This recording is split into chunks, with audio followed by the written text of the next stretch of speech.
The first duty of government is to protect our rights. It's our job to maintain the proper role of government in what we were tasked to do. If you really want to doge, this is how you doge. You don't vote for bad legislation that expands government. Thank you. Now we're talking about taxpayer money, and we're talking about accountability. It is their money. This isn't a government program we're actually spending on. We're actually giving it back to the people of Idaho. There's other options for making our ballots more secure, such as using watermarks or putting holograms on the ballots. And I think that that's what we need to look at more, is trying to get back to what we used to be, where our churches and our families took care of each other instead of relying on the state. I asked the question rhetorically, if we gave them another $1 billion, they wouldn't be happy. Well, we've given them $2 more billion, and it's not enough. We need to start making Idaho first. We need to start making America first. The other states like Texas and Florida have enacted similar laws to address illegal immigration, both locally and in their communities. And Idaho has the right to protect itself when the federal government has failed to do that. COVID presented us with quite the enigma. We didn't really know what it was or what to do, but that is no excuse to violate the rights of the citizens of the state of Idaho. Say vote no on this and let the teachers teach and quit bringing in coaches to teach the teachers to teach, and let's get education going again in Idaho. I don't know what's coming after this current administration for the feds, and we need this law because our federal laws on immigration have failed. Mr. President, I think it's incumbent upon us to allow parents to use their hard-earned dollars to provide what's best for their children. If I was looking at a business and I was looking at these figures, there would be heads rolling because this is unsustainable. My concern is that the resilience of Idahoans who believe in self-reliance and self-responsibility will be eroded. We need to be protecting our First Amendment rights, not inventing ways to slowly chip away at them. The First Amendment and our freedom of religion, freedom of speech are our first liberties.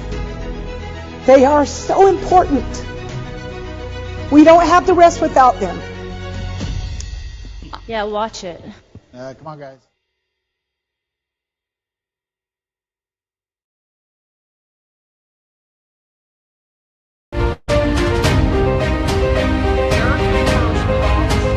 President Trump has ran on and has been working on and securing our border and getting the illegals and especially the dangerous ones out of our state. We need to get behind this, and I know Idahoans are behind it.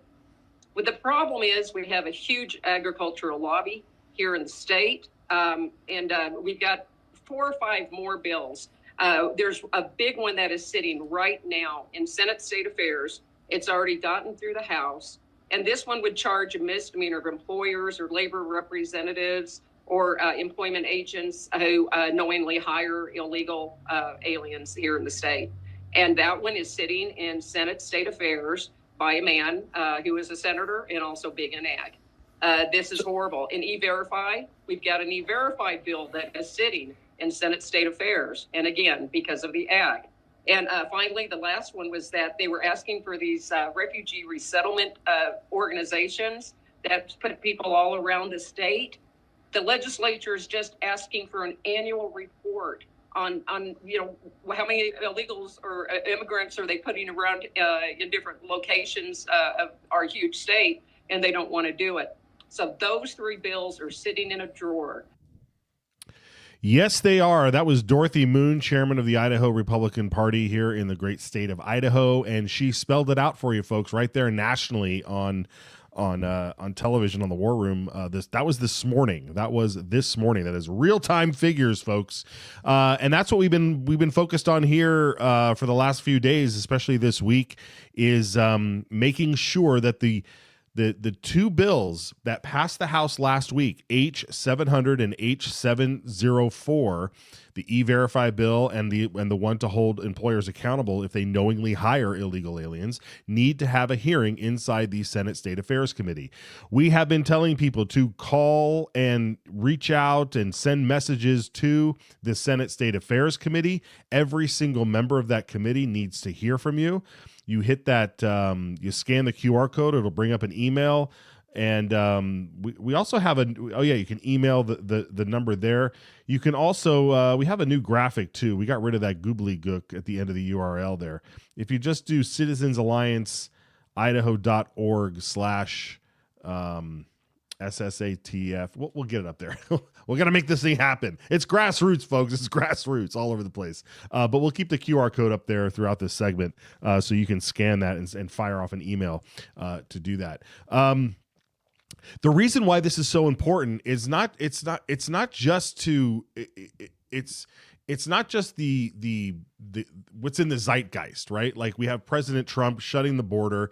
It's been absolutely amazing to see what has happened at the national level. And of course, you've seen DHS and ICE traveling the country, causing lots of news while they scoop up folks in various places like Minneapolis. But it's happening all over the country, and it doesn't make news as DHS goes in and quietly removes criminal illegal aliens and so forth. But when it comes to just the impact that these illegal immigrants have on our resources, they have on our schools, on our medical and health facilities, and all of the resources and all of the things that we do with our welfare system, it's just overwhelming.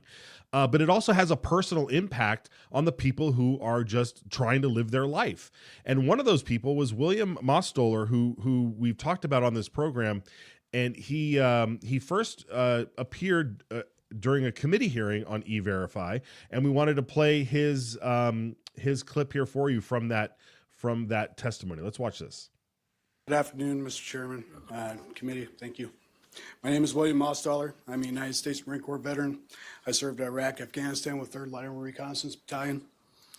I survived multiple IED blasts and injuries such as traumatic brain injury. Construction has been the trade that's allowed me to rebuild my life. I have worked in the trades since 2003. I've raised 6 children and a family on a single income. My children have wanted for nothing. Over the last several years, I've watched as it has become harder and harder for tradesmen to not only obtain good quality work, but they've had to fight over these scraps that are left behind, where new construction and larger builders than myself have switched to mostly illegal labor. This has created quite a strain, especially in the Magic Valley. I know many tradesmen who are sitting at home right now that cannot get work because other people are fulfilling those jobs.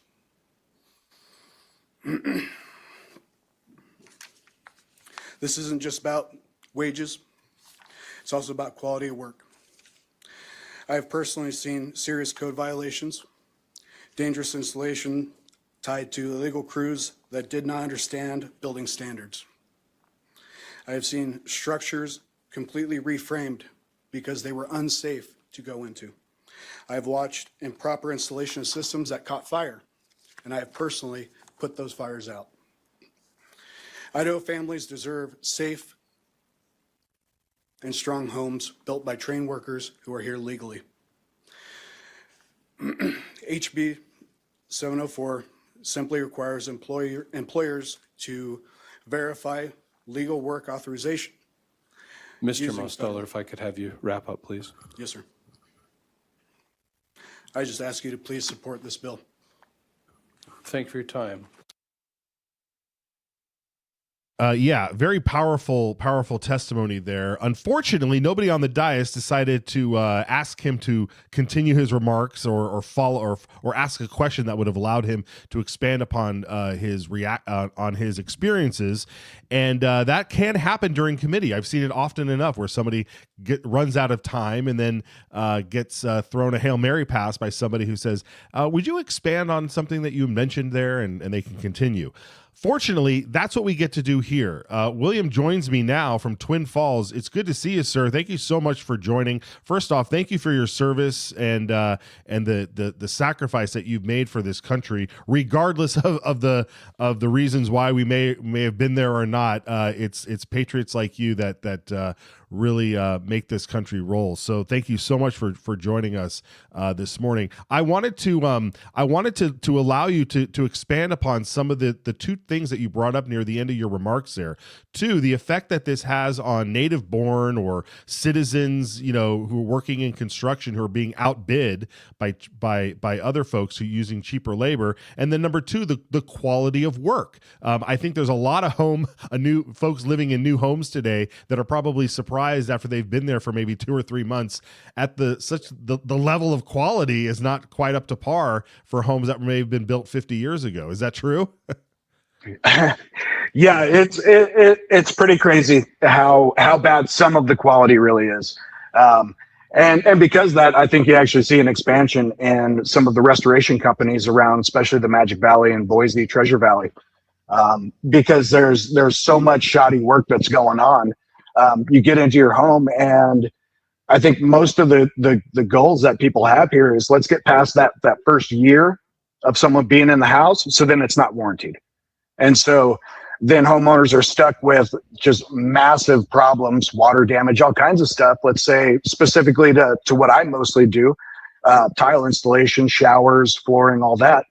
And, within a year, you don't see that leak happening inside your shower, but it's happening. And then after that year, maybe year two, all of a sudden you find out that your floor is rotted out, or your walls or studs are rotted out from a shower that was installed improperly. Now, is this something that you think is just anecdotal, or is it you think it's widespread when it comes to we see homes and suburban developments going up all over the place, especially here in Idaho, and is it like it seems to be happening very, very rapidly, and I understand that there's when you do cut corners or when you do, shoddy work and you're just moving from the next to the next, just trying to collect that dollar, that things like this can happen. Is it as widespread, you think, as it is? I mean, what's the sentiment among folks of you in your trade? Yeah, I believe it is widespread.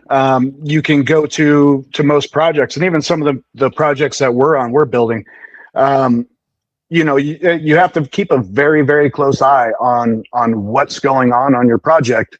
And sadly, many of the people who are taking advantage of this type of labor, because the way it usually works is you have a citizen who's running a whole crew, and then you get the illegal crew who shows up, right? And I won't name any names, but people know who they are. You hire them to do a job, they show up, and you're like, who are you guys?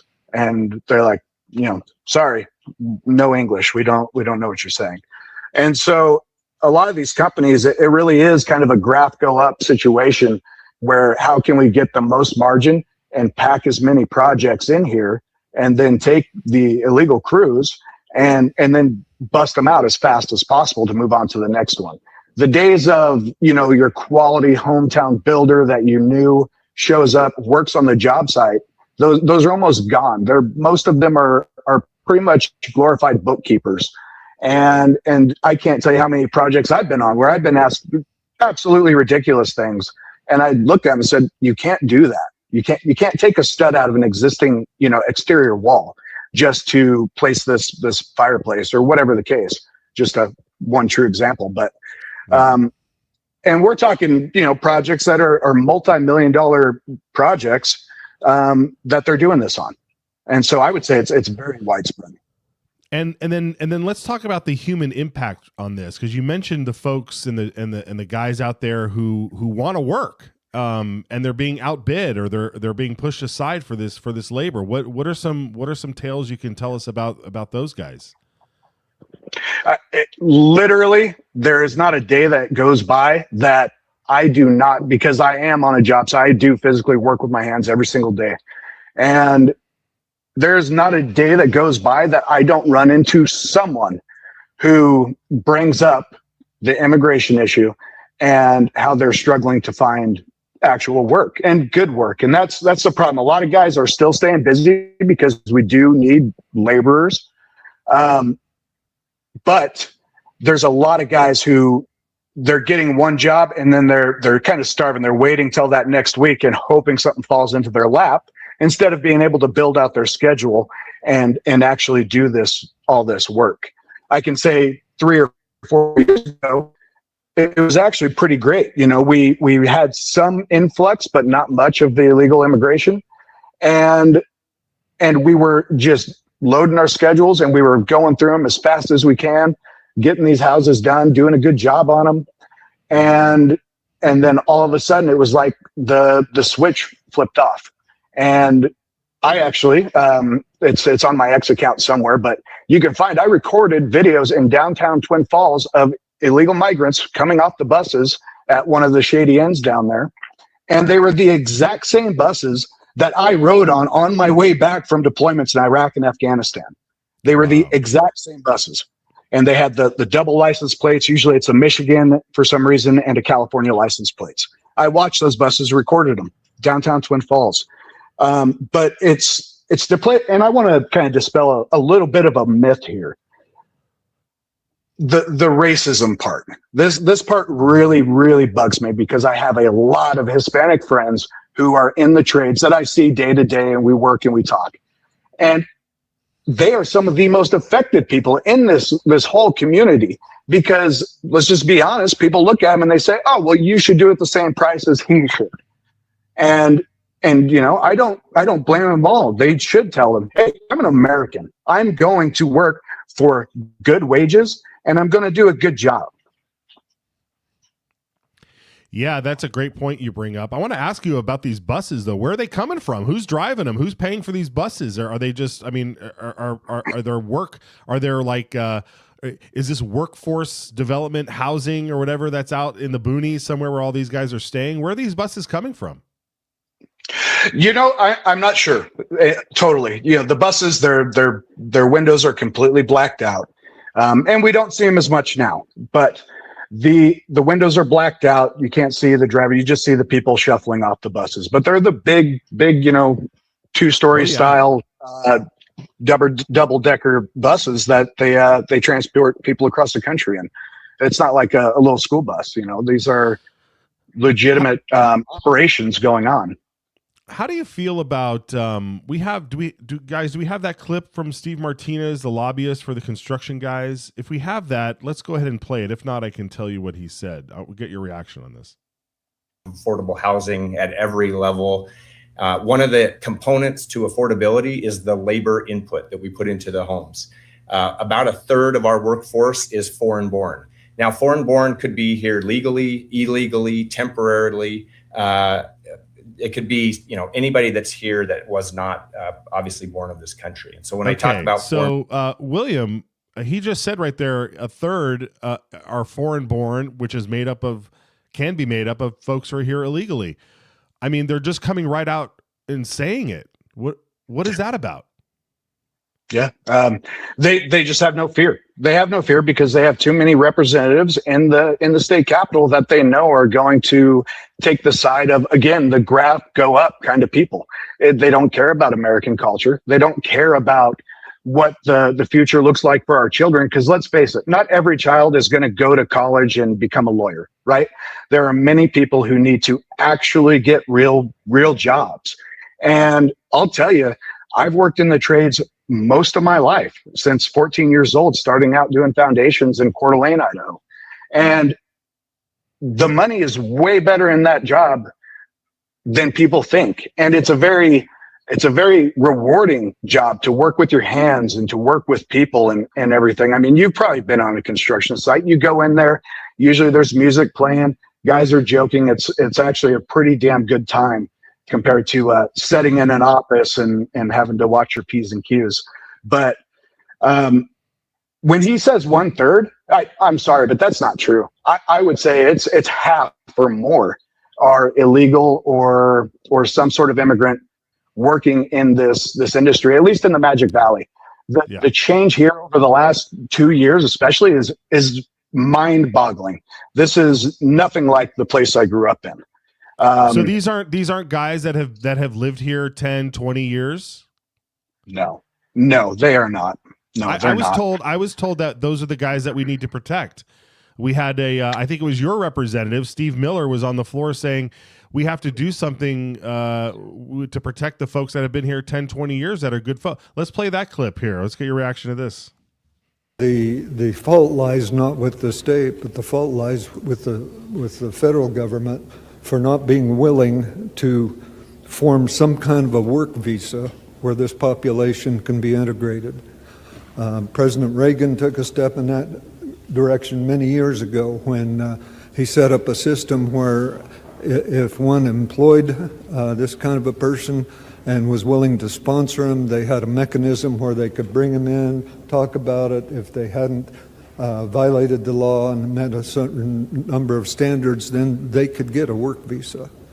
And that's where we need to be with this. We need to be practical about it. We need to figure out how this population that's law-abiding and working and supporting our economy can get some form of visa or whatever it might be to work, not to become citizens, but just simply to be able to work. So I would ask the body to consider that. And so we don't want them to become citizens. We just want them to make sure that they work ahead of the guys that you've talked about who can't seem to fill up their schedule. We want them to be sure that their schedules are filled up. What do you think of that? So let me say real quick, that is the exact moment live when I was watching that I filed to run. That was, I could not believe what I was hearing. As we know, what happened after Reagan did that? What happened after he went ahead and legalized all those people in Grand amnesty? We started to lose California, that's for sure. Yeah, California turned to a permanent blue Democrat state. That's exactly what happened. And we'll probably see that again here. Part of the issue with some of the immigrants is they've come from these countries where they've already had communism and an extreme amount of socialism. And so to them, they come up here and they see the prosperity and they're like, oh, you're going to give me things? Great, I'll vote for you forever. It's not the same mentality like when I grew up here in Idaho. It was, you don't need the government for anything. You're in charge of your own, destiny. You have freedoms. If the government shows up and tells you what you can do on your property, you honestly, you grab your rifle and you kick them off your land. That's kind of what I grew up in northern Idaho. And then down here in the Magic Valley, after I got out of the Marine Corps and moved down here with my wife, I, still had the same exact feeling of this area. And it's very different now. The change that's going on is really becoming more of a depend on the government. And good examples, going in and doing remodeling jobs where I get asked all the time, maybe something just simple inside your house, you're asked, well, do we need a permit for that?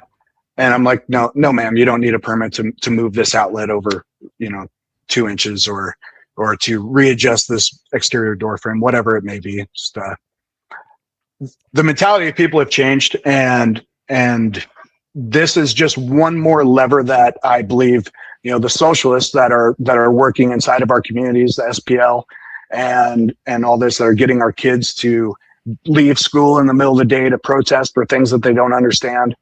And it's just one more lever that they can pull to help shift the tide here in Idaho. And as we see it again in California, you're going to see us flop to a Democrat state eventually if we don't stop it right now. And amnesty is the very first thing that they're going to try to work for, because many of these people, they are here in the last, I'd say 2, maybe 3 years. The really early, newcomers would be probably 3 years ago where we start seeing them. The traditional immigrants that we had working here, many of those already had their work permits. I knew several from hunting that would run sheep up into near our elk camp, and Peruvians, and they all had their work permits. They came over, they would work the sheep up in the mountains, and they would go back home to Peru. That's not what's going on here. That's not at all what's going on here. This is a demographic change, and a displacement of true American values and workers. William, you are an impressive guy. I want to thank you so much for throwing your hat in the ring, serving your country. I mean, 6 kids, working the trades, looking out for your fellow brothers, a native Idahoan, lived in the North. You're in the Magic Valley. I mean, folks, this is the real deal. And now you're running for that's District 24 in Twin Falls for House Seat B against Steve Miller. There's your website. How can people get to that website, William? So William Mostaller for Idaho.com. And then you can also check me out on Facebook. It's the same handle. Great. All right, my friend. Well, we're going to keep tabs on you for sure. And I look forward to seeing you out on the campaign trail, talking up the truth. I mean, you covered a wide breadth of stuff just there. This isn't just about E-Verify and you got your fingers on the pulse, my friend. Thank you. Thanks, Matt. I appreciate that. All right, great. Well, we'll check on you. God bless you. And yeah, we'll check on you again. Thanks again, William. Appreciate it. Take care. Thank you, sir. Bye. All right, guys. I mean, that is impressive. Are you kidding me? The guy tours in Iraq, got blown up, had 6 kids that he raised, and is probably still raising. I didn't ask how old they are. He seems like a young guy. And there is his there's his record, man. So please go check out that website. Check him out. Send him a few dollars if you can. What an impressive individual to go up against Representative Steve Miller. And look, I'm sure Steve Miller's a nice guy, but the guy's been there a long time, so long that he thinks that Reagan's amnesty program is the way to go, which is obviously wrong, as we highlighted yesterday when we talked with I was talking with Brian Allman, learning that that these I-9 forms that were brought in 1986 have done diddly squat for keeping illegals out of the workforce. So. All right. Fantastic. Yeah, Mal, fantastic interview. What a great guy. All right, folks, we're going to take a short break. When we come back, we're going to have Nicholas Kleinworth, and we're going to talk a little bit of Medicaid before we get to Brian Allman and get back on this immigration stuff. So stay tuned. We shall be right back.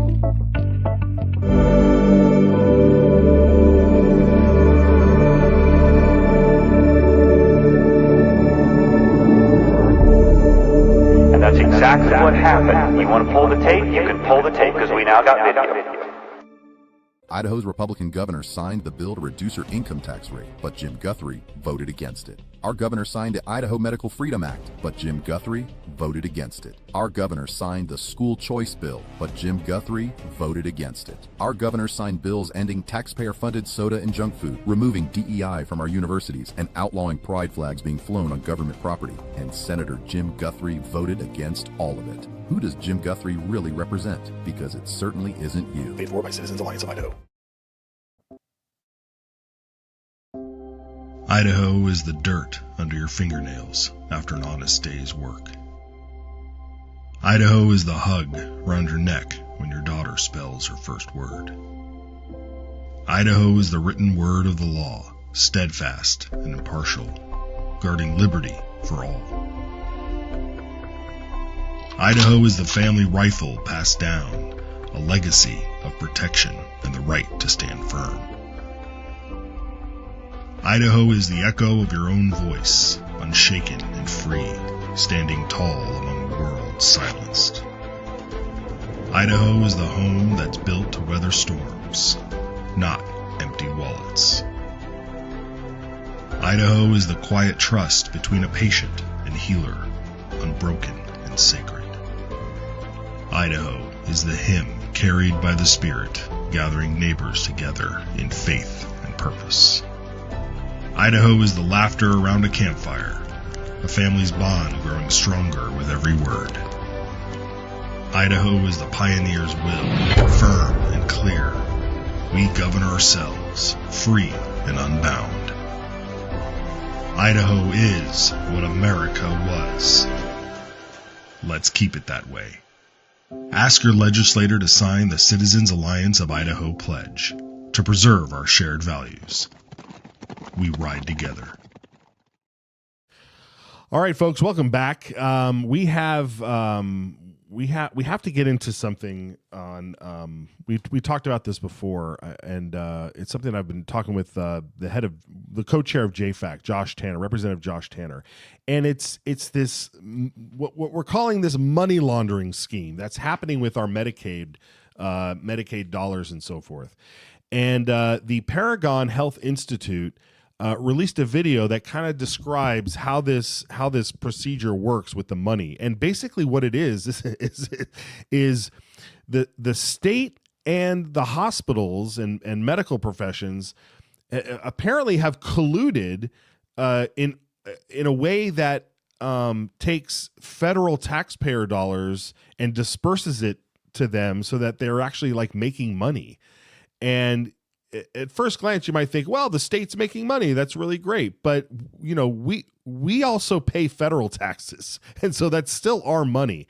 And they put out this video, which is a great way to describe how Medicaid payments happen, right? Because if you're on Medicaid, the idea is that you're not paying for your health care. You're not paying for, if you're on Medicaid, if you're an elderly or you're infirmed or you're a child and you're on assistance here, the government, the taxpayer is paying for your health care. And so here's how the disbursements work as explained here by Paragon, and then they're going to show you this money laundering scheme. Watch this video.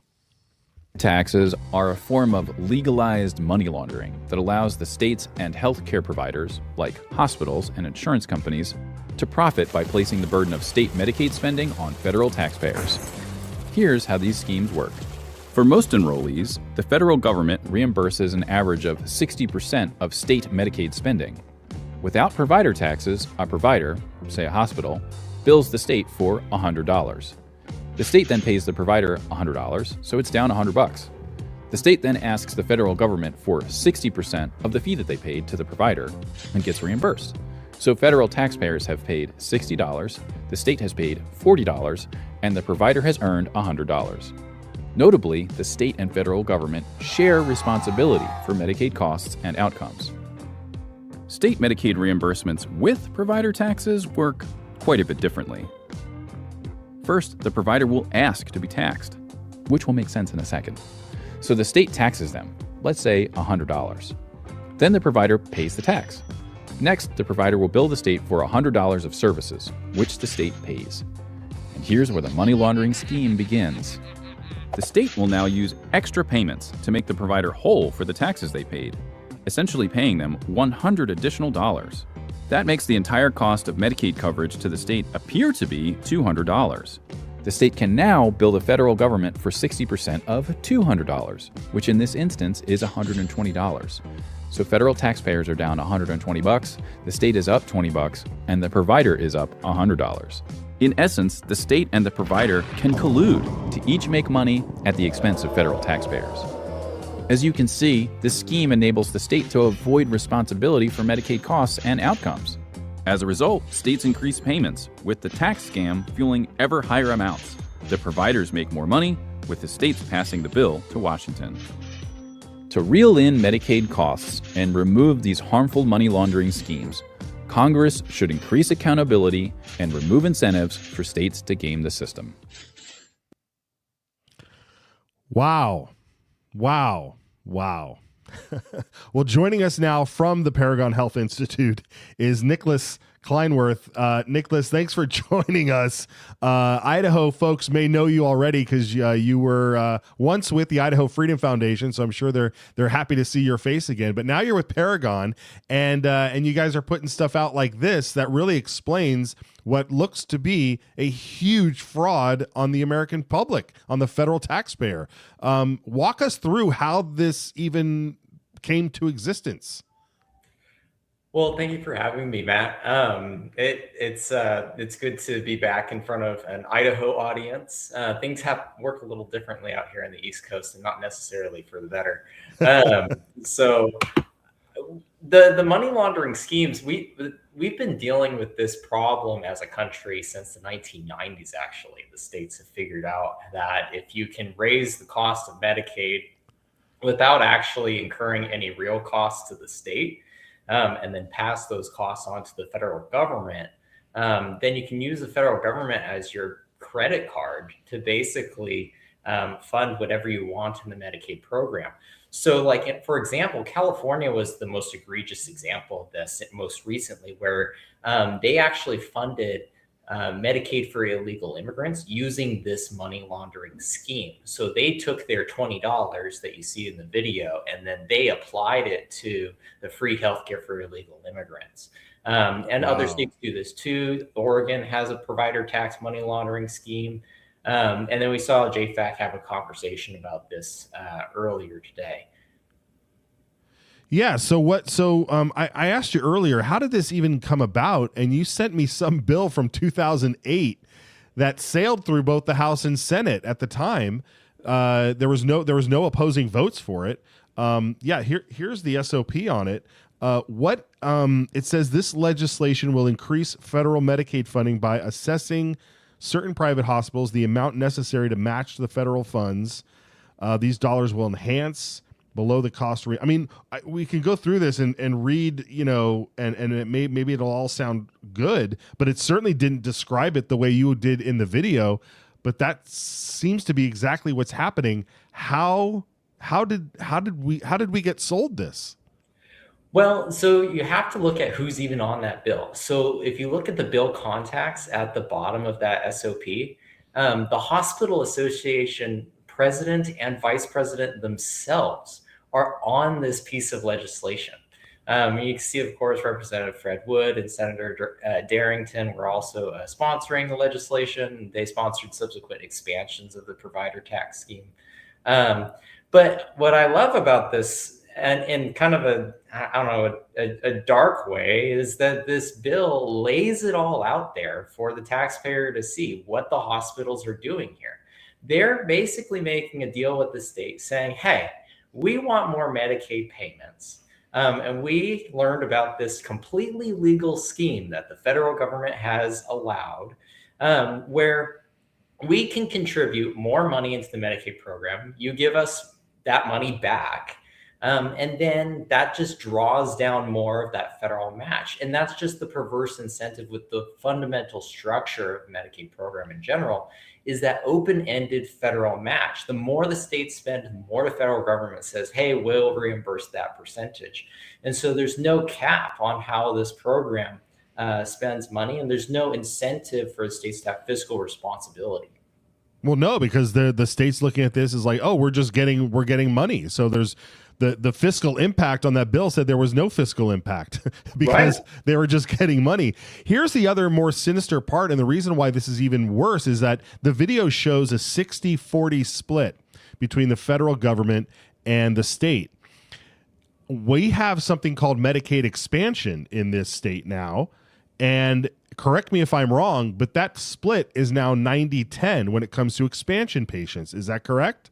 That is correct. So two things on that. That 60-40 split is a simplification of the national average. So if you look at all the states on average, all together, the federal government pays about 60% of the Medicaid cost. But when you actually get into the money laundering schemes, the state government actually, in Idaho's case in particular, they get a higher FMAP than other states. For the traditional population. So those are your children, your pregnant women, your elderly, disabled, those people on Medicaid get more than that 60%. But the money laundering scheme is supercharged by the Medicaid expansion population because it is a 90% federal match. So for every dollar that the hospitals are able to put into the hospital assessment fund through their tax, the federal government will give them back $9 into that fund. And so it's just more perverse incentives related to the expansion population. And is it to help patients? No, it's to enrich the hospital systems. And we see this manifesting in worse outcomes for the patients. You see this manifesting in vertical integration, so hospitals buying up all the clinics in small rural community hospitals in surrounding areas. The Attorney General Labrador actually squashed Kootenai Health's acquisition of some hospitals in northern Idaho. And then we also have situations where Idaho is looking at transitioning into that Medicaid managed care system. And until the One Big Beautiful Bill passed last year, under a managed care system, there were no limits to how much you can use these money laundering schemes to reimburse the hospitals. You see in that fiscal note, it was limited to Medicare rates. That limit's gone in a managed care system. And so until the One Big Beautiful Bill passed, that wasn't the case. It wasn't there. Wow. Okay, so now that you guys have exposed this and we're sharing it here, I mean, is it as simple as repealing that type of thing? I mean, I can't imagine that all we have to do is repeal it. I mean, you're going to have obviously the huge lobby from the hospitals losing their nest egg, or there's free. I mean, I'm appalled by this. I'm actually appalled by this. But what's the step forward? What are you guys advocating on how to fix this? So during the conversation with One Big Beautiful Bill, at least at the federal level, we were sharing this issue with Congress, and they did a lot of things to try and help address this issue. One of the things was that they brought down that limit to Medicare. You can't pay more than Medicare rates for Medicaid services. And this is 83% of Americans agree that you shouldn't be paying more for Medicaid patients compared to Medicare patients. And again, those Medicare patients, those are the payments that come out of your paycheck and go to the federal government, and you're supposed to get when you become a senior. And then another thing was that there's this thing called a hold harmless provision. And basically, the states are able to guarantee that the hospitals are getting their money back through this scheme if the tax is less than 6% of net patient revenues. And so what Congress did was actually something even Joe Biden and Barack Obama thought was a good idea at the time, which was lower the 6% threshold to 3.5%. And so what that meant was that states couldn't tax as much and still guarantee that the hospitals were going to get all of their money back. So between those two things, those were really huge steps for the provider taxes. States also can't implement new provider taxes. But the thing that Idaho citizens need to be aware of is that the next move with all of these limits is that states are going to try and circumvent those new limits. So there's this thing called intergovernmental transfers where they use property taxes instead of provider taxes to be able to get that to be able to get that money to then match and draw down the federal share. And then there also is a new thing that's coming out of Utah. It's being debated on the House floor in Utah right now, where they're trying to find a loophole through what's called incentive payments to be able to get around that Medicare cap as well. So Idaho citizens need to be vigilant about this. The bills are always going to be marketed as it doesn't cost the state anything, it doesn't cost anything, and everybody wins except the federal taxpayer. And I mean, just check the debt this morning. The debt is at $38.5 trillion. And schemes like this that allow that to continue to go up. Incredible. Well, thank you for your great work over there. I know this was a focus of yours, within Idaho. So you kind of know where the bodies are buried. How can people keep in touch with the information that you're putting out, so that way, if this makes them their blood boil and they feel like they need to talk to somebody and do something about it, where can they find some resources from you guys? So we've written papers on this and one-pagers and explainers, and we've even featured this video at paragoninstitute.org. We also are regularly posting on our X handle at ParagonInst. And one of our big initiatives is Paragon Picks. And so if you go to our X handle, you can see that we're trying to make healthcare policy something that everybody can understand and explain and share with their friends, so that way everybody can be an informed citizen on what's happening in these issues. Yeah, excellent. All right. Well, Nicholas, thanks for joining us. We're going to check back in with you as the session moves forward to see if we can figure out what's a great path forward. So thanks again for joining us. Take care. Thank you for having me. It was wonderful to be on. All right, great. Oh, man. Wow. What do you think, folks? How do you like that scheme? How do you like them apples? That's incredible. Absolutely incredible.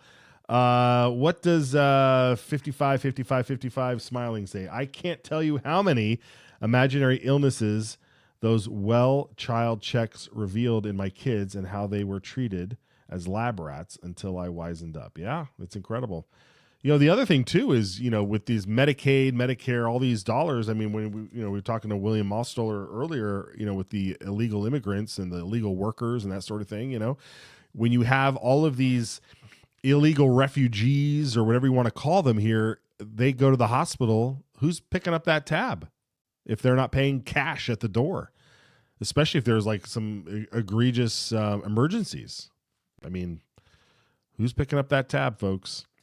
All right, let's move on here. Let's bring Brian Allman in on this because, we've talked about quite a few things this morning. We definitely have been watching the House and Senate floor so we can get an update on what's going on down there. But Brian, real quick, your reaction first to William Mostoller, who it seems to be a really impressive guy now running against Steve Miller in the Twin Falls area. Yeah, well, we need a lot more people like that in our legislature, as we've seen, and as I'm sure we'll talk about some more. Getting things done on immigration enforcement is very difficult. It shouldn't be in a red state like Idaho, but a lot of people here are just beholden to the big ag lobbies, and the other special interests that have a vested interest in continuing not only the expanding legal migration, but turning a blind eye to illegal migration. So getting someone like that in there would be an improvement, I'd say. Yeah, and with Dorothy Moon appearing nationally on War Room this morning, sounding the alarm once again that the red states are not as red as everybody thinks they are. I mean, the thing about it is the rank and file, the people, the folks that you and I know and that we discover, like William Mostoller and folks like that all across the state who've been stepping up for the last 5-6 years to run for these offices and to put up a fight. I mean, the ingredients are here. It's just a matter of getting rid of the old rot. Yeah, it's immigration is probably the most important issue, I would say, because it's about who we are as a country. Do we have the rule of law? Do we have borders? And what is our country going to look like in 50 or 100 years? And you have, I guess, the old guard Republicans are just they're just not there yet. They figure, oh, well, we'll just do another grand bargain like President Reagan did in 1986, and that'll fix the problem, and it's not a big deal. I'm not sure they quite grasp the scale of the issue. How many, both legal immigrants and illegal immigrants have come into this country just in the past few years. I mean, the 4 years of the Joe Biden administration with essentially wide open borders where all you had to do was cross in and say, yeah, I'm an asylum seeker, or yeah, I'm a refugee, and okay, you're good. And then you're dropped off in who knows where, sometimes taken by plane or bus into some heartland American town, and and then nobody knows. So you get shuttled around on these amazing big dark glassed buses, to go work. When you got guys like Steve Miller standing in the floor. On the House floor, talking about how we need to do amnesty, some type of, it's basically amnesty by saying, we won't let them become citizens, but they can be here legally and they pay into the system and they can do everything but be a citizen. I mean, at that point, what is it not being a citizen? Because they're going to have everything except the right to vote. Yeah, right. And then they'll get that too. Exactly. They're going to come back for more and more and more. You said Steve Miller, and my initial thought was Stephen Miller, the President Trump's advisor, who is, the hardcore, person on immigration possible. And maybe we need a switch here. Yeah, well, we definitely do need a switch. I'll take either one. Okay, and then shifting gears. So this morning, or right now, are they still debating in the House, or did they? It's the rescissions bill. I've been watching that debate as well at the same time as I've been watching Nicholas and Mr. Mostoller. Yeah. So explain, well, maybe we'll catch some of this debate, but explain what this bill is all about right here. This is Senate Bill 1331. Let's, give us a quick take. So the governor came in last fall and said 3% cut across the top except for education. And so for the fiscal year 2026 budget, which is last July through this June, JFAC said, okay, we'll do the governor's 3% cut. We're also going to take another 1%, but we're going to exempt Department of Corrections, Idaho State Police, Medicaid, and K-12 education as well. So that's it. It's cutting essentially $192 million from the budget that they passed last year for the fiscal year we're currently in. The Senate passed it by 1 vote, and now we're seeing a tough debate in the House as well. Okay, so then let's dip in here. Let's listen to a little bit of this is Representative Lucas Kaler out of Caldwell, District 11. I would imagine he's for the bill, but let's listen. Bank accounts at the end of the day, that is something that we should constantly be mindful of. And to keep my debate short, I would just ask everybody in here to be in favor and support this bill. Thank you.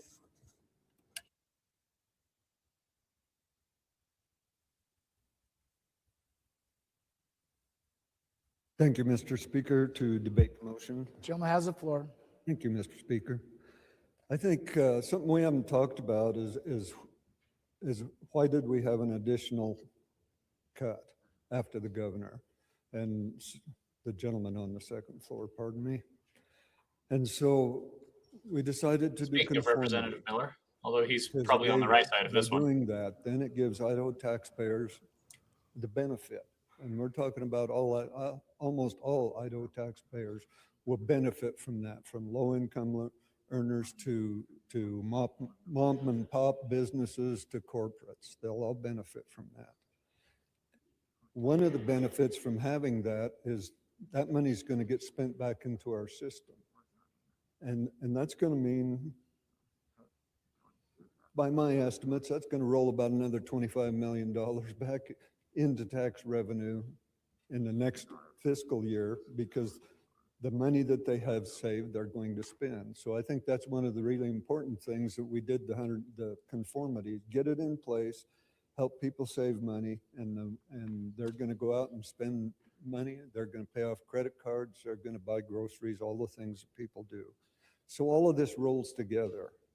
So in order to do an additional $155 million, then Iraq set $152 million additional revenue to help pay for the 155. Now, when we do that, all right, we're getting into the weeds here. We're getting into the weeds here without knowing exactly everything that's going on here. But I mean, I suspect that this thing will. We know that there was some debate against this already, so we'll keep tabs on this as it goes forward here. But how important is this bill before we move on to the rest of the budgets, Brian?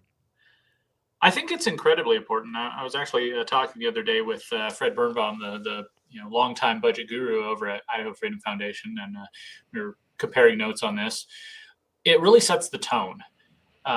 It's only $192 million from a $14.5 billion budget. So it really is just a drop in the bucket, and people argue that either way. Either you can say, well, it should be easy to cut that little amount, whereas the other side comes back and says, well, if it's that little, then why not just leave it there?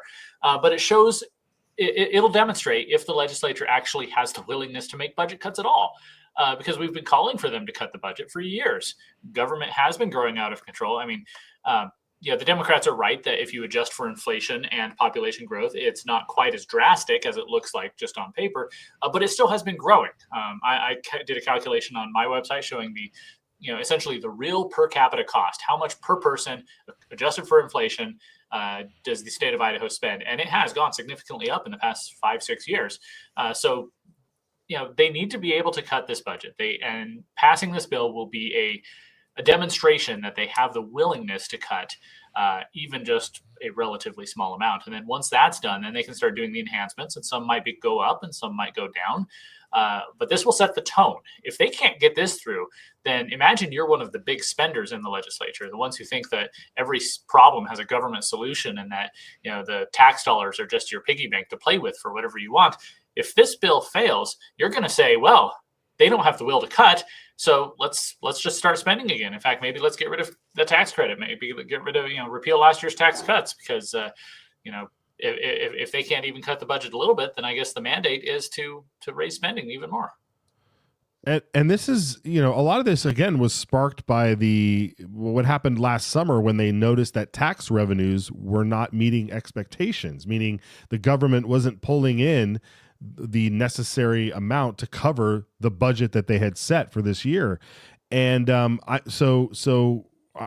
wondering now, like, is that the only way to get the legislature to vote to cut spending, is to see that we don't have enough revenue? Because we've already highlighted how much 50-60% over the last 5 years growth in the budget is incredible. And a lot of that is, historic investments in education, or the as we just showed, the ever expanding money laundering system known as Medicaid expansion. And so when you think about all the other things that they're trying to cut, like you say, it sounds like it's just 192 million. Will they ever continue to do this without? Go ahead. One of the big issues here, and you see this at the federal level with discretionary spending versus mandatory spending, and it's the same here. They're talking about this 192 million. Some of it's federal, some of it's dedicated, a lot of it's general fund, which is your Idaho tax dollars. And so they're looking for little things to cut here, little things to add up to that. But there's this big elephant in the room. It's called Medicaid. And Medicaid money, once you're opting into Medicaid, a lot of it is mandatory spending. It's like a bill you get in the mail. You can't just negotiate it. Well, right. Usually you can't. You can't just say, well, we've got a $500 million bill here. We'll only pay some of that, because federal government requires that once you've opted in, you have to pay for part of these things, and that goes for regular Medicaid. That goes for Medicaid expansion, which is for able-bodied working age adults. Remember, when Medicaid expansion was sold to the public as a ballot initiative 8 years ago, proponents said it's only going to cost $400 million, and most of that's going to be federal money. It's a 90-10 match, like you were talking with Nicholas about. However, it's since grown. It's about $1.5 billion, and our share of that is still just 10%, but that just keeps growing as well. It's like we've attached ourselves. We're this little car, and we've just attached ourselves with a hook to the big old train that is the federal government moving into debt, and we cannot detach ourselves now unless we were to, actually find the willingness to repeal Medicaid expansion. Yeah, well, apparently it's not even a cost of 10% to us. We're making money off the deal. The state is making money according to that video, and I'm wondering, where's that money going? Is it going back into Medicare, or is it being used to cover the expenses, like in California, of illegals? Is it going to some slush fund somewhere? That is the start of, and it's something that's been around since 2008 when they first enacted that scheme. And so it just, and we're not the only state that's been doing this. But it really just shows that these hospitals, these big hospital lobbies and so forth, it's incredible the amount of corruption, from all sides that's going on here. And I get it. I get why your average everyday citizen legislature gets up there and goes, holy cow, how do we fix this? And those who are susceptible to, steak dinners and cocktails, over at the downtown Chandler's or wherever you're headed, where you're being wined and dined by the lobbyists. It's a lot easier to go that way than it is to stand up every day and fight the good fight. So, all right, Steve Miller finished his debate. Let's see if anybody else steps up before we do the vote here. I'd love to capture this vote. Representative Joe Alfieri from Coeur d'Alene. Let's listen in. I'm reluctant to report that in those 4 years, we've increased our spending by 34%, while the population has only increased by about 4%. So our cost of delivering service to the people has gone up. And I don't know why that's true, because when I look at private industry, I see remarkable efficiencies in the way they do business. And I don't understand why we continue to spend more and more money to deliver services, some of which are actually decreased over what was delivered previously. I don't understand why we can't get a handle on our spending. This is a modest decrease. We have a problem currently because of what's happening in DC with some income. We're asking for a modest decrease of 5%, so we can get a handle on our spending and do something better for the people than what we're doing now, which is to continue to spend more and more and more. It's just wrong. This is a simple baseline to begin with. And I would urge a green light so that we can be better at doing what we're supposed to be doing rather than going back to our constituents and saying, oh, we need more of your money. We're going to spend more of it. We're going to enact more programs. We're going to do something beyond what we're charged with doing. This is very, very frustrating. I would like to see a larger cut than this. It's not going to happen, obviously. 5%, I think, is a modest step in the right direction. And I think we need to give it our green light. For the debate on the motion. Hearing none. Speaker. Gentleman 30. Thank you. Good body. I'll try to be brief. I think everybody in this room. Debate the bill. Yeah, debate the bill, please. Gentleman has the floor. Debate the bill. I think everybody in this room knows that things have to be done. I think we all have right. All right, folks. We'll dip out of this here. We'll pay attention to the vote. We're gonna have to watch online. We only got a couple minutes left here in the program, but watch online on Brian's social media, I'm sure, where we can find out how this vote turned out. Brian, where can people follow you to follow that news? I'm currently trying to live tweet it over at Gem State Chron, which is the Gem State Chronicle. I retweeted it under my personal account there, so you can find it there. Go to gemstatechronicle.com. There was an interesting debate yesterday about predatory lending. Maybe not quite as impactful as this, but it's generating some interesting conversations. So lots of things going on. Yeah, lots of things. And I'm just getting some inside word here that Senator Jim Guthrie will not hear House Bill 700 and House Bill 704. Yep, he thinks he's a dictator.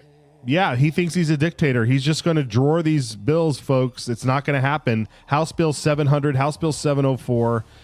You guys, we have to bombard. Can we find that phone number? We're going to start calling the committee now.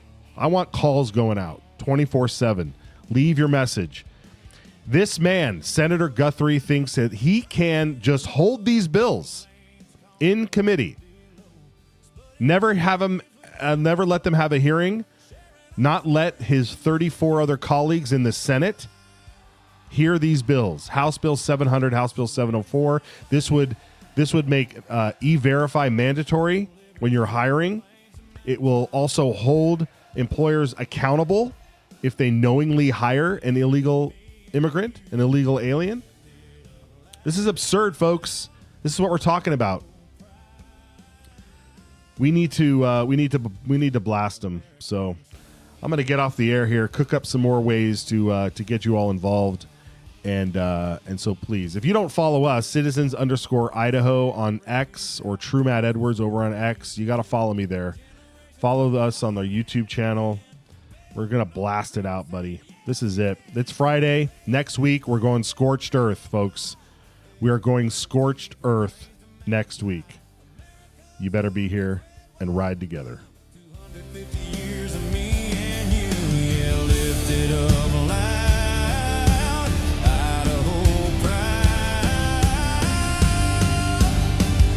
American truth.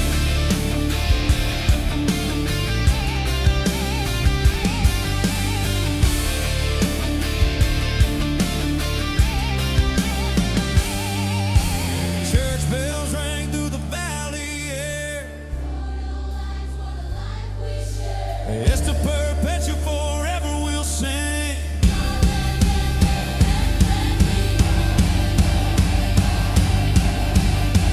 Let freedom ring. So raise that flag.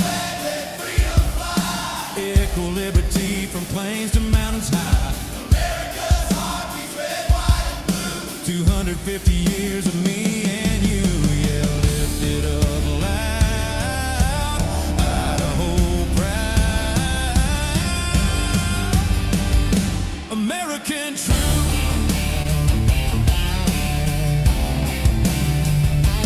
Idaho proud. Red, white, blue. This bill, I think, it puts a stake in the ground that says we have a sovereign right to protect what's ours.